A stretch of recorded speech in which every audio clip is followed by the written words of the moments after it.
La Misión Internacional Independiente sobre Venezuela presentó ante la Comisión de Derechos Humanos de la ONU el más reciente informe sobre hechos ocurridos entre septiembre de 2023 y agosto de 2024 en el país. El documento denuncia una fuerte represión y graves violaciones a los derechos humanos en el marco de las elecciones presidenciales del 28 de julio de parte del Estado. Indica que las autoridades llevaron a cabo de forma consciente y planificada acciones que buscaban silenciar, desalentar y anular a la oposición. Para profundizar en este informe y en la situación en Venezuela, conectamos con Marta Baliñas. Ella es presidenta de la Misión de Verificación Independiente de las Naciones Unidas de Determinación de los Hechos sobre Venezuela. Le doy la bienvenida a France 24. El trabajo de la misión indica que luego de las presidenciales se intensificó la represión, la califican de dura y violenta para desmovilizar a la oposición, impedir la protesta. ¿Qué encontraron ustedes en terreno? Buenos días y muchas gracias por la invitación.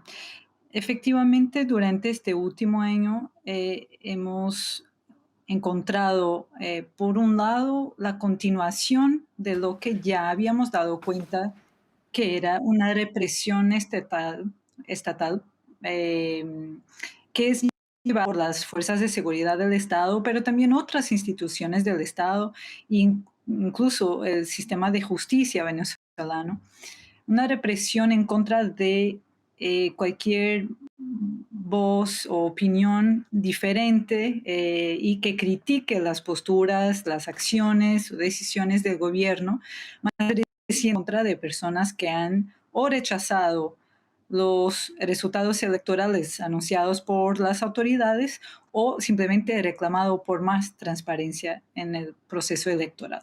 Y lo que hemos visto es que esta represión estatal que se había enfocado en detenciones más selectivas de algunas personas con un perfil público o entonces que puedan ser, digamos, usadas como ejemplo para disuadir a otras personas de hacer el mismo tipo de crítica o expresar sus opiniones en contra del gobierno.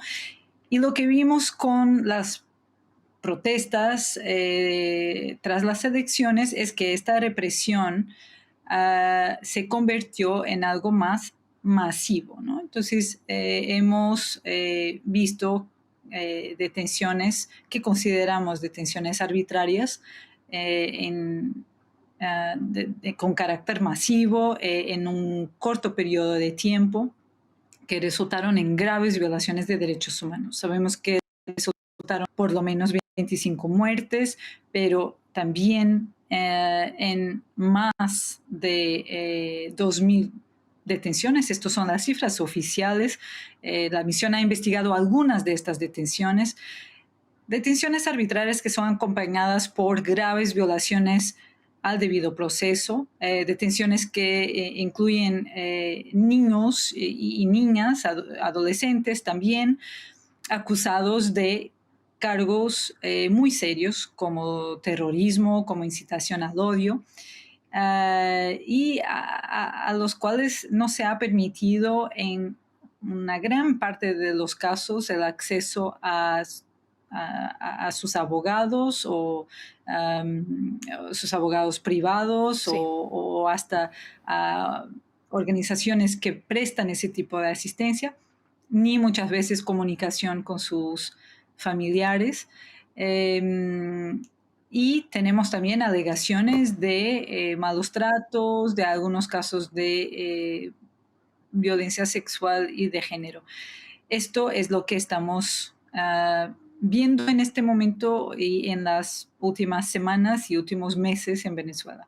Bueno, el documento da relevancia a un punto clave. Dice que los principales poderes públicos abandonaron toda apariencia de independencia y se sometieron abiertamente al Ejecutivo, lo que hizo que muchas de las garantías judiciales pues perdieran su efectividad, dejaron a la ciudadanía en un desamparo frente al ejercicio arbitrario del poder.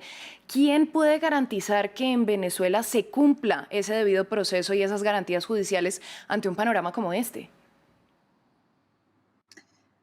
Desafortunadamente no hay esa garantía. Creo que tenemos que seguir instando a las autoridades a que cambien estas prácticas. Y es necesario documentar esas prácticas, denunciar aquellas que constituyen violaciones de derechos humanos y seguir instando a las autoridades. Y esto es el rol de organismos internacionales como la ONU, pero también de estados que tienen canales de comunicación con Venezuela, con miras a que cesen estas detenciones arbitrarias, estas graves violaciones al debido proceso, etcétera.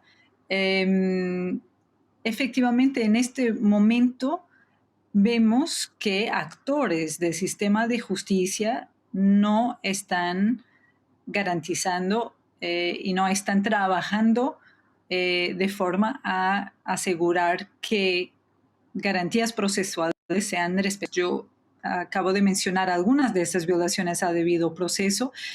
Por ejemplo, hemos visto declaraciones del fiscal general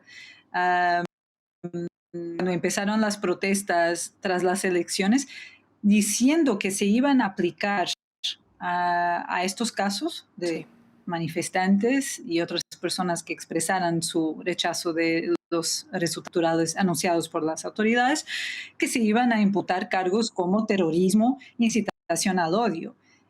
Los cargos se tienen que imputar tras una investigación individualizada y diligente. No se pueden anunciar antes de realizar las investigaciones y de conocer cada caso.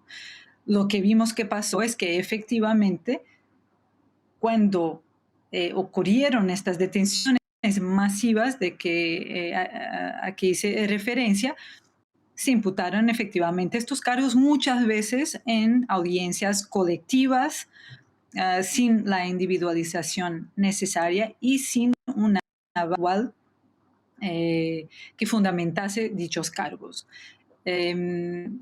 Entonces, el problema es que las personas se ven ante un sistema de justicia que no está siendo capaz de garantizar sus derechos a un proceso conforme a la ley y conforme a los tratados internacionales de derechos humanos firmados por Venezuela.